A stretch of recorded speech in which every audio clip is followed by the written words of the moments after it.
If you have back pain, the internet is really looking to sell you something. There's some special stretch you should do, a special exercise, there's a special diagnosis, this magical correction that's all you need. There's some guy who knows the secret treatment that's going to work every time. And every year somebody claims that they have finally solved the problems with back pain. And then the problem is one of the biggest reviews ever published in the Journal of the American Medical Association was looking at back pain and treatments, and it came to a conclusion that is not that exciting, but it is far more useful of a conclusion for you. 90% of low back pain is considered, in the term everyone uses, non-specific. So think about that. 90%. That means that most people with back pain out there do not have some sort of fracture, tumor, infection, or catastrophic injury. They do not have some single little structure that's going to perfectly explain everything that they're feeling. Yet that's exactly what people will spend years searching for once they have back pain. People think that they need to have this perfect MRI that gives them this perfect diagnosis, that gives them this perfect explanation, so that somebody out there can give them that perfect corrective exercise and that perfect treatment plan. And the evidence around this just continues to point towards somewhere else. The review repeatedly emphasized a handful of things. Stay active. Keep moving. Return to all of your normal activities. Start doing some exercise. Gather some education on the fact that your back pain is not that big a deal, most likely. Start reducing your fear around every time there's a little tweak when you're doing something. Start rebuilding your confidence in your movement and your daily activities. This is not exactly sexy information, but it is what the evidence keeps showing. It's the exact same things I've kept talking about if you look through my whole channel. So this is where I think a lot of people start to go wrong when they have back pain. They assume that pain means damage, and that if there's pain, and if pain means damage, then any movement that causes a little pain is dangerous. So they just stop doing it. They stop bending over because it hurts a little bit. They stop picking things up because it hurts a little bit. They decide to quit exercising because there's a little bit of pain with it. And because they think every time there's that little bit of pain, it's like part of their back is just getting closer and closer and closer to total catastrophe. So they end up quitting doing everything that they enjoy, and then something interesting starts to happen, right? They get weaker. Their conditioning drops.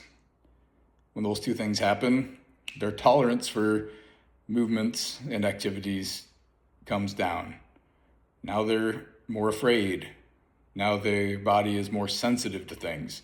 And then suddenly they're just blaming their back. But the real problem is what happened after their back pain started, and likely after they saw some sort of provider for their back pain and how they explained it to them. So one of the biggest predictors of long-term disability isn't what shows up on your MRI. One of the biggest predictors of long-term disability from the study is the fear. People's fear of bending, fear of lifting, and fear of movement. And fear that every time there's a tiny pain sensation, they're damaging themselves further.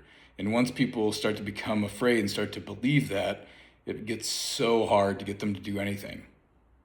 So let's address this. Let's talk about my profession a little bit. It pops up in the review. I am a chiropractor, not in the traditional sense that most people think, but I do have the degree, and can go into a chiropractor help with your back pain? Sure. For some people, it can create a slight reduction in pain, help them move a little bit, help them feel just a little bit better, and there's some value there. But here's how I think about it.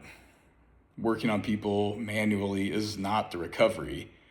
that manual manipulation might give us an opportunity to start pushing recovery, but it's really what you are able to do after something like that that is what's going to change your life. So things that actually help. Let's go back to that. It's boring. It's walking. It's exercise. It's some strength training. It's sleeping. It's managing the stresses in your life. It's staying engaged in your life, staying with your community, staying with your friends. It's rebuilding your capacity to do things. It's rebuilding your confidence. It's keeping moving. That's it. It is not magic. It is not a secret. It's just consistent exposure to normal human activities. The biggest lie people with back pain are told is that they need a perfectly protected spine, and they don't. They need a capable spine, and they are very different goals, because life is going to require you to bend, to twist, to lift, to carry, to work, to play, to do a little training, and you can't avoid these things forever, and you shouldn't try to avoid them.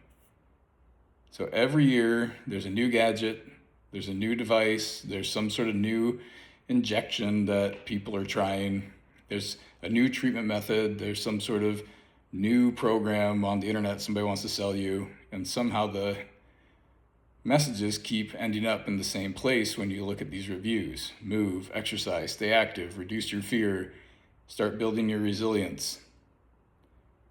And it's almost boring how consistent the evidence actually is.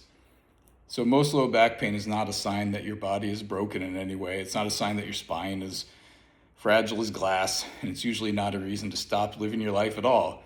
The goal is not to have some sort of perfect posture or some sort of perfect alignment or to move perfectly in all moments, whatever any of that means. The goal is to become resilient enough that occasional pain no longer controls what you are doing.